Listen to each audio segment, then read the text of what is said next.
നമസ്കാരം. PSC ECEC സക്സസിലേക്ക് സ്വാഗതം. Question paper code 174/24. ഈ ചോദ്യപേപ്പറിലെ ആദ്യത്തെ 10 മാത്സ് ക്വസ്റ്റ്യൻസ് നമ്മൾ കഴിഞ്ഞ വീഡിയോയിൽ ചെയ്തിരുന്നു. അതിൻ്റെ ലിങ്ക് ഡിസ്ക്രിപ്ഷനിൽ കൊടുക്കുന്നതാണ്. റിമൈനിങ് ക്വസ്റ്റ്യൻസാണ് ഇന്നത്തെ ക്ലാസ്സിൽ സോൾവ് ചെയ്യുന്നത്. ഒന്നാമത്തെ ചോദ്യം, 2n+1 = 32 ആയാൽ n = ഡാഷ്.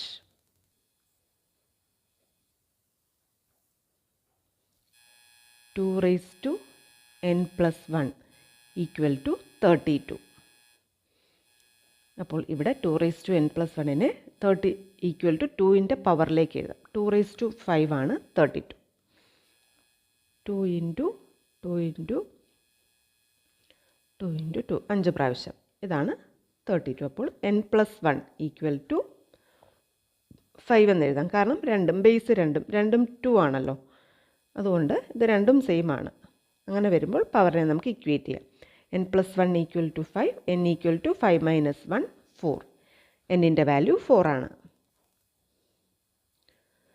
ഉത്തരം 4. അടുത്തത്, ഒരു കന്നുകാലി ചന്തയിൽ കുറേ പശുക്കളും മനുഷ്യരും ഉണ്ട്. ആകെ കാലുകൾ 70-ഉം ആകെ തലകൾ 30-ഉം ആണ്. മനുഷ്യരുടെ എണ്ണവും പശുക്കളുടെ എണ്ണവും തമ്മിലുള്ള വ്യത്യാസം എത്ര?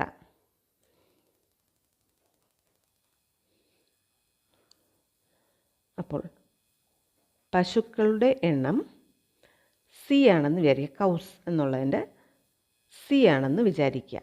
പശുക്കൾ കൗസ് എന്നുള്ളതിൻ്റെ സി ആണെന്ന് വിചാരിക്കുക. മനുഷ്യരുടെ എണ്ണം എം എന്നും വിചാരിക്കാം. മെൻ എന്നുള്ളതിൻ്റെ എം. അപ്പോൾ ആകെ കാലുകളുടെ എണ്ണം സി കൗസാണുള്ളതെങ്കിൽ ഒരു പശുവിന് 4 കാല് വെച്ച് 4C. അതുപോലെ മനുഷ്യർ ഒരാൾക്ക് 2 കാല്, അപ്പോൾ എം ആളുകൾക്ക് 2M. അപ്പോൾ ആകെ കാലുകളുടെ എണ്ണം 70 എന്ന് തന്നിട്ടുണ്ട്. 4C + 2M = 70. ഇനി അവയുടെ എണ്ണം C + M എന്നുള്ളത് 30. മുഖങ്ങളുടെ തലകളുടെ എന്ന് പറയുമ്പോൾ അവയുടെ എണ്ണം തന്നെയാണ്. സിയും എമ്മും കൂടെ കൂട്ടുമ്പോൾ 30. ഇനി ഇത് ഒരു ഇക്വേഷനും ഇത് രണ്ടാമത്തെ ഇക്വേഷനും ആണെങ്കിൽ നമുക്ക് ഈ ഒന്നാമത്തെ ഇക്വേഷനെ ഞാൻ 2 കൊണ്ട് ഗുണിക്കുന്നു. അപ്പോൾ 8C ഒന്നാമത്തെ ഇക്വേഷനല്ല, രണ്ടാമത്തെ ഇക്വേഷനെയാണ് 2 കൊണ്ട് ഗുണിക്കുന്നത്. കാരണം നമുക്കിവിടെ എമ്മിനെ 2M ആക്കാം, അല്ലെങ്കിൽ സിയെ 4C ആക്കണം. അപ്പോൾ 2C + 2M ഇങ്ങനെ കിട്ടും. 2C + 2M = 60. ഇതിൽ ഓരോ ടേമിനെ 2 കൊണ്ട് ഗുണിക്കുന്നു. ഇനി ഇതിനെ നമുക്ക് ഇവിടെ സിയും എമ്മും അറിയില്ല. അപ്പോൾ ഏതെങ്കിലും ഒരിടം നമുക്ക് കണ്ടുപിടിക്കണം. അതിനുവേണ്ടി ഇതിനെ സബ്ട്രാക്ട് ചെയ്യുന്നു. 1 - 3 ചെയ്യുമ്പോൾ 4C - 2C. ഈ 2Mഉം -2M 0 ആകും. 2C = 70 - 60 10. അപ്പോൾ C = 2C = 10 ആണെങ്കിൽ C എന്ന് പറയുന്നത് 10 / 2 5. അതായത് പശുക്കളുടെ എണ്ണം നമുക്ക് കിട്ടി. പശുക്കളുടെ എണ്ണം 5. ഇനി C + M രണ്ടാമത്തെ ഇക്വേഷൻ, C + M = 30 എന്നുണ്ട്. അവിടെ നിന്നും M, അതായത് മനുഷ്യരുടെ എണ്ണം 5 + M = 30, M = 25. ഇനി ഇവ തമ്മിലുള്ള വ്യത്യാസമാണ് ചോദിച്ചിട്ടുള്ളത്. അതായത് പശുക്കളുടെ എണ്ണവും മനുഷ്യരുടെ എണ്ണവും പശുക്കളുടെ എണ്ണവും തമ്മിലുള്ള വ്യത്യാസം. അപ്പം 25 - 5 = 20. 20 ആണ് ഉത്തരം. Option D 20. അടുത്ത ചോദ്യം, 0.05² × 1/20. 0.05² × 1/20. അപ്പോൾ ഇവിടെ 1/20 ഒന്ന് 20നേക്കാൾ ചെറുതാണ്. അപ്പോൾ ആദ്യം 0. എന്നിട്ടിട്ട് 1ൻ്റെ അടുത്തൊരു 0 ഇടുന്നു. വീണ്ടും ഇത് 10 ആയി. 10 വീണ്ടും 20നേക്കാൾ കുറവായതുകൊണ്ട് ഇവിടെ ഒരു 0 ഇടുന്നു, ഇവിടെ ഒരു 0 ഇടുന്നു. 100/20. അതായത് 5.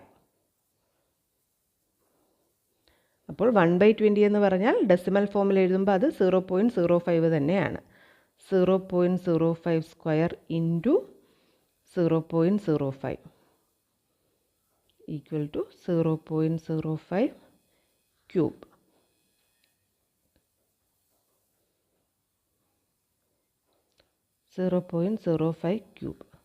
Option B.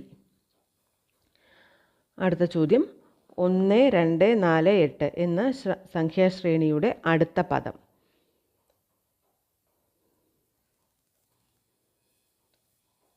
1, 2, 4, 8. അപ്പോൾ 1 ഇൻറ്റു 2 2, അതുപോലെ 2 ഇൻറ്റു 2, അടുത്തത് ഇൻറ്റു 2 ചെയ്യുമ്പോൾ 4, 4 ഇൻറ്റു 2 8. അപ്പോൾ അടുത്തത് 8 ഇൻറ്റു 2 16. ഇനി 2ൻ്റെ പവേഴ്സായിട്ട് വേണമെങ്കിലും ഇതിനെ കാണാം. 2 raise to 0 1, 2 raise to 1 2, 2 square 4, 2 cube 8, 2 raise to 4 16. രണ്ട് രീതിയിൽ നോക്കിയാലും ഉത്തരം 16 തന്നെയാണ് വരുന്നത്. Option C 16. അടുത്ത ചോദ്യം രമയുടെയും ജയയുടെയും വയസ്സുകളുടെ അംശബന്ധം 2:3 ആണ്. 5 വർഷം കഴിയുമ്പോൾ രമയ്ക്ക് 24 വയസ്സാകും. ജയയുടെ ഇപ്പോഴത്തെ വയസ്സ് എത്ര?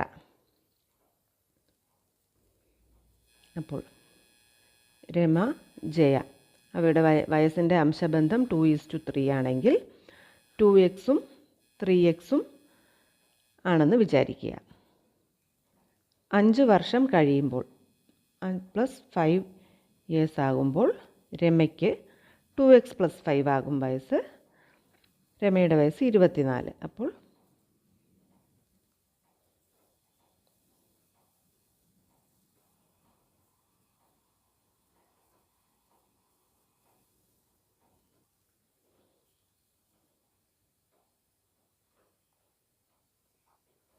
അപ്പോൾ x = 19/2. ഇവിടെ 9.5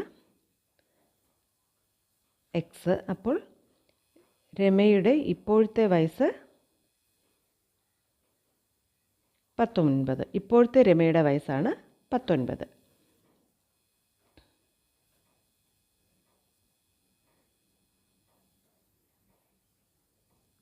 അപ്പോൾ ജയയുടെ ഇപ്പോഴത്തെ വയസ്സ് 3 × 9.5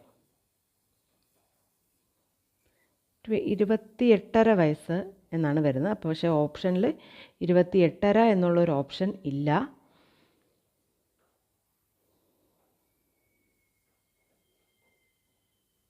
അപ്പോൾ എൻ്റെ ചോദ്യത്തിൻ്റെ ഉത്തരം കൃത്യമായി കിട്ടുന്നില്ല. അടുത്ത ചോദ്യം 1 + 2 × 3 / 6 - 1.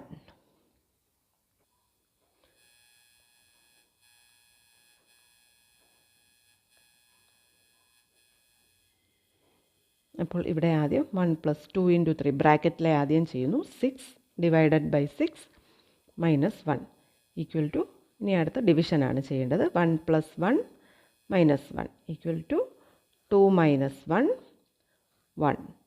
1 ആണ് ആൻസർ. ഉത്തരം 1. അടുത്തത് 11:132 22:2. 11:132 22:-. 11 × 12 132. 22 × 12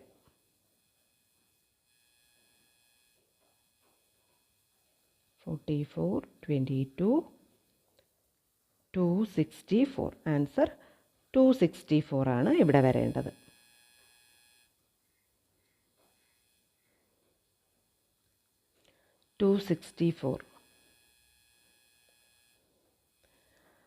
ഒറ്റയാൻ ഏത്? ചതുർഭുജം, ലംബകം, സാമാന്തരികം, ചതുരം. ചതുർഭുജം എന്ന് പറയുമ്പോൾ അത് ക്വാഡ്രിലാറ്ററൽ ആണ്. മറ്റേത് റോംബസ്, പാരലലോഗ്രാം, റെക്റ്റാങ്കിൾ. പ്രത്യേകമായിട്ട് ഓരോന്നിൻ്റെയും പേര് പറയുന്നു. ഇവിടെ ചതുർഭുജം എന്ന് പറയുമ്പോൾ അത് ഇതിലേത് വേണമെങ്കിലും ആകാം. അപ്പോൾ ചതുർഭുജമാണ് ഇവിടെ ഒറ്റയാൻ. അടുത്ത ചോദ്യം, 2, 3, 5, 7 ഇങ്ങനെ തുടർന്നാൽ 8ാമത്തെ സ്ഥാനത്തെ സംഖ്യ ഏത്? അപ്പോൾ ഇത് അഭാജ്യ സംഖ്യകൾ, പ്രൈം നമ്പേഴ്സാണ്. 2, 3, 5, 7, 11, 13, 17, 19. അപ്പോൾ 1, 1ാമത്തെ, 2ാമത്തെ, 3, 4, 5, 6, 7, 8. 8ാം സ്ഥാനത്ത് വരുന്നത് 19. അഭാജ്യ സംഖ്യകൾ അഥവാ പ്രൈം നമ്പേഴ്സാണ്. ഉത്തരം 19. അടുത്ത ചോദ്യം, 4 and 2/6 divided by 1 and 2/6. 4 and 2/6. 6 into 4, 24 plus 2, 26/6 divided by 8/6 equal to 26/6 into ഇതിൻ്റെ റെസിപ്രോക്കൽ വ്യുൽക്രമം 6/8. 26/8 അതിനെ തന്നെ നമുക്ക് 13/4 എന്ന് എഴുതാം, 2 കൊണ്ട് ഡിവൈഡ് ചെയ്താൽ. ഇനി 13 divided by 4, 3 and 1/4, 3/4. ഇതാണ് ഉത്തരം. Option B, 3 and 1/4. ഇത്രയുമാണ് ഈ ചോദ്യപേപ്പറിലെ മാത്സ് ക്വസ്റ്റ്യൻസിൻ്റെ ആൻസേഴ്സ്. ഉപകാരപ്രദമായി തോന്നിയിട്ടുണ്ടെങ്കിൽ ലൈക്ക് ചെയ്യുക, ഷെയർ ചെയ്യുക, സബ്സ്ക്രൈബ് ചെയ്യുക. നിങ്ങളുടെ അഭിപ്രായങ്ങൾ കമൻറ്റ് ബോക്സ് വഴി അറിയിക്കുക. അടുത്ത ക്ലാസ്സിൽ വീണ്ടും കാണാം. Thank you.